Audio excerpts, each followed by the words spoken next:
20 век ознаменовался не только техническим прорывом, но и двумя мировыми войнами. Речь пойдет о подводных лодках. В первой половине 20-го столетия ходить на подводных лодках было предприятием опасным и весьма рискованным. Еще до войны в 1939 году, они ежегодно терялись. Именно терялись, в основном это связано с оплошностями или огрехами самих проектировщиков, или конструкторов.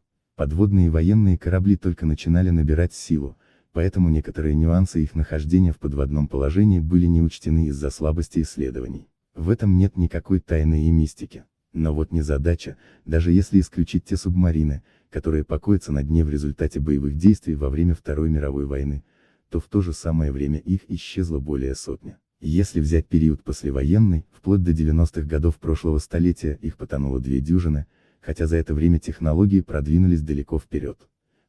Говорят, что наметилась положительная тенденция. Но не все подводные лодки исчезли в результате каких-либо военных действий, ошибок экипажа или огрехов в конструкции. Некоторые из этих исчезновений так или иначе были связаны с силами вне непонимания человечества.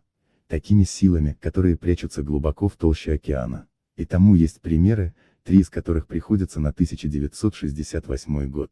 Мы возьмем только 3 примера из множества трагических случаев с подводными лодками, на которые был богат 20 век. В декабре 1959 года спущена на воду американская субмарина «Скорпион». Это был 3000-тонный левиафан глубин.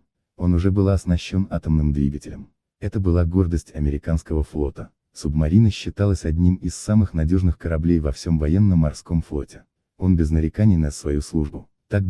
Пройдя 8-летний жизненный путь, «Скорпион» прошел ремонт на Норфолкской верфи и после успешного прохождения ряда послеремонтных испытаний, был направлен в состав Средиземноморской группы Соединенных Штатов Америки в марте 1968 года.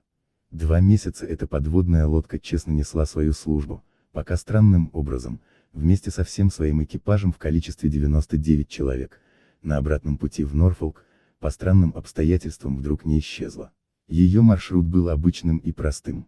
25 мая «Скорпион», находясь в 150 милях от Азорских островов, передал вполне стандартные сигналы своего передвижения. Это был последний контакт с этим подводным левиафаном. В последующие дни предпринималось множество попыток выйти на радиосвязь с этим кораблем. Все эти попытки провалились. Вначале пришли к логическому, как казалось тогда военным, выводу, что связь нарушена в результате каких-то технических неполадок.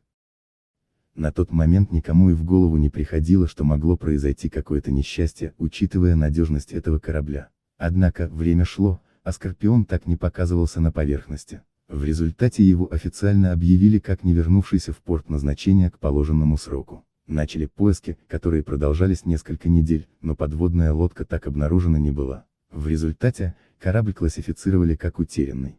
В конце июня поиски прекратили.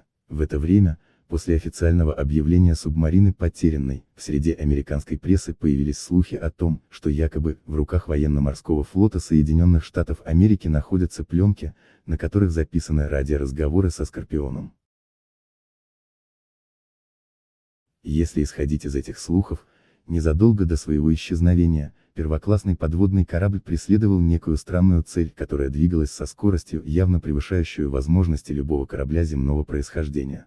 Флот молчал и не комментировал эти слухи, но он одновременно с этим поддерживал толки о возможном участии в этой трагедии русских. Это неудивительно. Доказательств этим слухам, конечно же, не было. В августе 1968 года с поискового судна «Мизар» доложили, что был сфотографирован и идентифицирован мятый остов «Скорпиона», лежащий на шельфе на глубине 10 тысяч футов к западу от Азор. В свою очередь, ВМФ отказался комментировать это сообщение. Руководство флота даже не сообщило, было ли ему ранее известно о месте гибели «Скорпиона». Пресса в свою очередь не унималась. Ее волнение усилилось, когда во время суда кое-какие материалы оказались засекреченными и не раскрывались. Это ясно указана нежелательность участия представителей общественности в этом деле для Пентагона.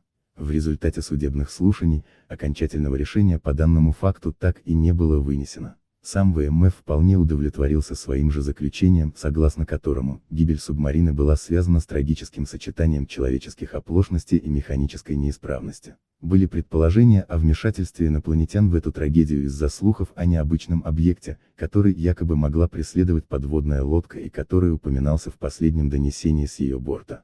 Эти слухи аккуратно подавлялись. Этот случай все равно остался бы весьма примечательным для истории, даже будь он единственным. Но он был не единственным. В 1968 году этот странный инцидент с американской субмариной, на самом деле, был лишь третьим по счету из пропавших при схожих обстоятельствах двух других подводных лодок. Они исчезли с интервалом в 48 часов. В начале того же года, утром 26 января, субмарина «Дакар», шедшая под израильским флагом, на борту которой находилась команда в количестве 65 моряков, связалась со своим пунктом назначения Хайфой и сообщила, что идет по расписанию и соответственно прибудет в порт в срок. Этот подводный корабль также недавно прошел ремонт и переоснащение в английском доке Портсмута. Он возвращался в Израиль через Средиземное море. Однако, Дакар, морской суд Израиля не смог вынести заключение по причинам гибели субмарины.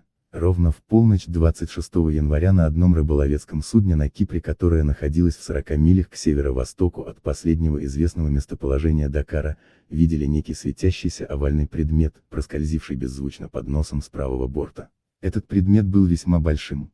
Стоит ли говорить, он не мог быть каким-то огромным морским животным или субмариной. В свою очередь рыбаки, зная о судьбе израильской подлодки, пришли к выводу, что увиденное ими каким-то образом вполне могло быть связано с ее пропажей. Исчезновение Дакара со всей командой был лишь первой частью трагедии. Почти в то же самое время в Средиземном море, в 1000 милях на запад, во время боевых учений исчезла французская подводная лодка Минерва. Этот корабль находился на глубине всего лишь 40 футов, когда 27 января сообщил на французский самолет, находящийся в месте учений, о том, что собирается погрузиться для выяснения, что за странный объект появился на радарах и, судя по его движению, преследует субмарину. Уже как несколько минут, находясь на глубине 190 футов, подводная лодка вдруг замолчала навсегда. Вместе с экипажем в 59 человек она также была признана потерянной, предположительно затонувшей в том месте, где глубина достигала 8000 футов. Естественно, о странном объекте, замеченном Минервой, старались не говорить вообще. За пределами вероятности лежит такое совпадение, чтобы пропажа двух субмарин без явных причин произошла в течение 2 суток. Так и напрашивается мысль о том, что между ними имеется какая-то связь. Люди морского братства были в этом уверены и пришли к выводу о вмешательстве неизвестных сил в эти трагедии. До сих пор такое вмешательство не признает ни одно правительство в мире, как и многие не признают наличие инопланетян. За неимением четкого ответа на причину гибели этих подводных кораблей, добавив к этому наличие засекреченной информации, касающейся этих трагедий, многие бывалые моряки пришли к выводу об участии пришельцев с их суперсовременной техникой к этим трагедиям. А как думаете вы, если учитывать тот факт, что эти субмарины не могли пойти ко дну в результате военных действий и были технически исправными? Говорят, что все они обнаружены. Но по какой причине потонули? Вот вопрос.